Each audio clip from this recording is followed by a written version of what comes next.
अच्छा, इस क्वेश्चन में हम थोड़ा इंडिपेंडेंट का भी कॉन्सेप्ट दे देंगे कि इंडिपेंडेंट इवेंट क्या होते हैं।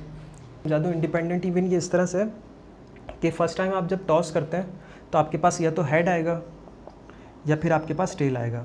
तो फर्स्ट इवेंट तो ये आ गया आपके पास, दो पॉसिबल इवेंट्स ही आ गए, या तो आपके पास फर्स्ट टाइम हेड आएगा या फिर आपके पास फर्स्ट टाइम टेल आ जाएगा। जब नेक्स्ट टाइम आप टॉस करेंगे तो ये इस पे डिपेंडेंट नहीं है कि अगर आपके पास फर्स्ट टाइम हेड आ गया तो नेक्स्ट टाइम भी आपके पास हेड ही आएगा या नेक्स्ट टाइम भी आपके पास टेल ही आएगा। तो इस तरह ये आगे वाला टॉस जो है, नेक्स्ट टाइम जो आप टॉस कर रहे हैं, फर्स्ट टाइम हेड आ गया तो ज़रूरी नहीं कि अब हेड आए, या फिर ये ज़रूरी नहीं कि आपके पास टेल आए। तो अभी भी आपके पास 50-50% चांस है या तो हेड आएगा या फिर टेल आएगा। इसी तरह अगर फर्स्ट टाइम आपके पास टेल आ गया तो नेक्स्ट टाइम भी आपके पास 50-50% चांस है कि या तो हेड आएगा या टेल आएगा। ऐसा नहीं है कि फ़र्स्ट टाइम टेल आ गया तो दूसरी दफ़ा आपके पास लाजमी टेल आएगा। तो ये इंडिपेंडेंट इवेंट कहलाता है। ये फर्स्ट आपके पास, आपने फर्स्ट ट्रायल करा ये, उसके बाद सेकंड ट्रायल जो है इससे बिल्कुल इंडिपेंडेंट है।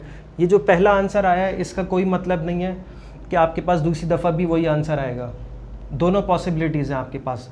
अभी भी जब फर्स्ट ट्रायल आपने करा तो उस वक्त 50-50% चांस था कि या तो हेड आएगा या टेल आएगा। सेकंड ट्रायल करेंगे तो भी आपके पास 50-50% चांस होगा। अगर आपके पास नेक्स्ट ट्रायल पे प्रोबेबिलिटी चेंज नहीं हो रही तो ये इंडिपेंडेंट इवेंट कहलाता है ये। लेकिन अगर प्रोबेबिलिटी चेंज हो रही है आपके पास नेक्स्ट ट्रायल पे, तो फिर ये डिपेंडेंट इवेंट कहलाएगा। तो फिर डिपेंडेंट इवेंट नेक्स्ट टॉपिक पे करेंगे डिफरेंट एग्जाम्पल के साथ। तो अभी यही समझाना था कि ये इंडिपेंडेंट इवेंट का केस है ये। तो ये तो हमें पता है कि टोटल आउटकम्स किस तरह से बनेंगे, सैम्पल स्पेस वाले टॉपिक्स में हम कर चुके हैं। तो आपके पास कितने टोटल आउटकम बन सकते हैं इस तरह से कि या तो हो सकता है कि तीनों हेड आ जाए आपके पास, या फिर हेड हेड टेल आ जाए, या आप पहले कर चुके हैं।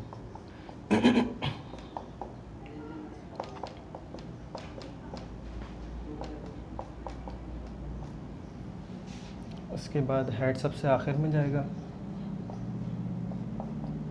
और फिर फाइनली टेल। तो अगर ए पार्ट कर रहे हैं हम लोग, तो ए पार्ट में आपके पास, इसको मैं ए कर देता हूँ, इवेंट ए कर देता हूँ एग्जैक्टली 2 हेड को। तो ये हमारे पास टोटल, तो हमारे पास 8 आ गए। सैम्पल स्पेस में टोटल 8 होते हैं। ये आपको वैसे भी पता है कि 2 × 2 करके टोटल 8 सैम्पल स्पेस बन जाएंगे। ये सैम्पल स्पेस बनाना ज़रूरी नहीं है, ये आपको पता है कि काउंटिंग सैम्पल स्पेस तो आपको आती है, तो काउंटिंग करके आप यहाँ पे 8 लिख देंगे। अच्छा, अब एग्जैक्टली 2 हेड किस तरह से आएंगे आपके पास? एक तो इसमें एग्जैक्टली 2 हेड आ रहे हैं, इसमें 3 हेड्स आ रहे हैं, लेकिन एग्जैक्टली 2 हेड चाहिए। तो एक तो ये हो गया एग्जैक्टली 2 हेड वाला। बस, तो 3 हमारे पास ऐसे हैं एलिमेंट्स हैं जिसमें एग्जैक्टली 2 हेड हैं। तो ये एग्जैक्टली 2 हेड्स आ गए आपके पास। अच्छा, इसी तरह बी पार्ट कर लेते हैं। बी पार्ट में आपके पास जो है एटलीस्ट 2 है। एटलीस्ट का मतलब होता है कि कम से कम, और एटमोस्ट का मतलब होता है कि ज़्यादा से ज़्यादा। तो कम से कम आपके पास 2 हेड होने चाहिए, कम से कम 2 हेड होने चाहिए। कम से कम 2 हेड होने का मतलब ये है कि आपके पास मिनिमम बाउंड आपको बता दिया, लोअर बाउंड बता दिया आपको, लेकिन उससे ज़्यादा हो सकता है। तो कम से कम आपके पास 2 हेड होने चाहिए। तो ये 2 हेड्स तो हमारे पास पहले से टिक हुए हैं, और ज़्यादा से ज़्यादा 3 हेड भी हो सकते हैं ये, इस तरह से। तो इसको आप जो है ना ग्रेटर देन और इक्वल्स टू कर सकते हैं। आप इसको इस तरह से कह सकते हैं कि मिनिमम आपके पास 2 होने चाहिए, 2 के बराबर होने चाहिए, और फिर मैक्सिमम भी हो सकता है। एटलीस्ट का साइन आप इसको बोल सकते हैं, और एटमोस्ट जो है आप इस वाले साइन को बोल सकते हैं कि ये एटमोस्ट का साइन हो जाएगा। तो अब हमारे पास कितने बन रहे हैं? 4 बन रहे हैं आउटकम्स। तो ये हमारे पास 1/2 और इस तरह आ जाएगा हमारे पास। तो ये हमारे पास एक। अच्छा, इस क्वेश्चन में पेयर ऑफ डाइस है, उसको आपने टॉस करना है और फिर उसकी प्रोबेबिलिटी आपने फाइंड आउट करनी है इस तरह कि आपके पास टोटल 6 आ जाए या फिर टोटल 11 आ जाए। तो आपको पता है जब भी पेयर ऑफ डाइस आप टॉस करते हैं तो नंबर ऑफ़ सैम्पल स्पेस कितने बनेंगे आपके पास? 6 × 6 कि फर्स्ट डाई में आपके पास 6 एलिमेंट होते हैं, सेकंड डाई में भी 6 एलिमेंट होते हैं। ये आप कर चुके हैं अच्छी तरह से ए पार्ट में। तो टोटल आपके पास 6 एलिमेंट्स बनेंगे टोटल सैम्पल स्पेस में। नंबर ऑफ़ सैम्पल स्पेस में टोटल 36 एलिमेंट बनेंगे। तो अब अगर आपने प्रोबेबिलिटी चाहिए आपको टोटल ऑफ 6 की, कि वो कौन से ऐसे नंबर हैं जो टोटल 6 बना के देंगे। तो फर्स्ट डाई में आपके पास अगर पहले में 6 आता है तो दूसरे में आपके पास मिनिमम से मिनिमम नंबर 1 आ जाएगा, तो टोटल तो आपके पास 7 बन रहा है। तो ये केस तो पॉसिबल नहीं है, तो इसलिए मिनिमम नंबर हम रखते हैं 5, और फिर दूसरे डाई में 1 आ जाए, मैक्सिमम आपके पास 5 आए पहले डाई में, दूसरे में 1 आ जाए, तो आपके पास ये टोटल 6 बनता है टोटल। इसी तरह इसमें 4 आ जाए, इसमें फिर 2 आ जाए, 3, 2 और 1, और इसमें आपके पास 3, 4 और 5।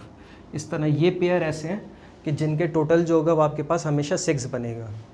ये इस तरह के फर्स्ट डाई में आपके पास 5 आ जाए, सेकंड डाई में आपके पास 1 आ जाए, या फिर फर्स्ट डाई में आपके पास 4 आ जाए और सेकंड डाई में आपके पास 2 आ जाए। इस तरह करके 1, 2, 3, 4, 5, तो टोटल 5 ऐसे नंबर्स हैं जिनसे टोटल 6 आ सकता है। तो हमारा जो इवेंट जो हमारा है उसमें हमारे पास 5 एलिमेंट्स हैं इवेंट में, और टोटल हमारे पास सैम्पल स्पेस में 36 हैं। तो पहले का तो ये आंसर हो जाएगा। अच्छा, दूसरे पार्ट में आपसे क्या बोल रहे हैं, टोटल ऑफ 13। तो टोटल ऑफ 13 तो आ ही नहीं सकता। पहले में अगर मैक्सिमम 6 आ जाए, दूसरे डाई में भी आपके पास मैक्सिमम 6 आ जाए, तो टोटल तो 12 बनता है। तो इससे ज़्यादा तो नंबर आ ही नहीं सकता, 13 तो आ ही नहीं सकता। तो इसको हम ये करते हैं, अगर आपको टोटल ऑफ 13 चाहिए तो ऐसा कोई भी नंबर नहीं है या ऐसा कोई भी सैंपल नहीं है कि जिसमें आपके पास 13 सम बन सके। तो 0 डिवाइड बाई 36, तो 0, इसका आंसर जो होगा 36, इसका आंसर जो होगा 0 प्रोबेबिलिटी होगी।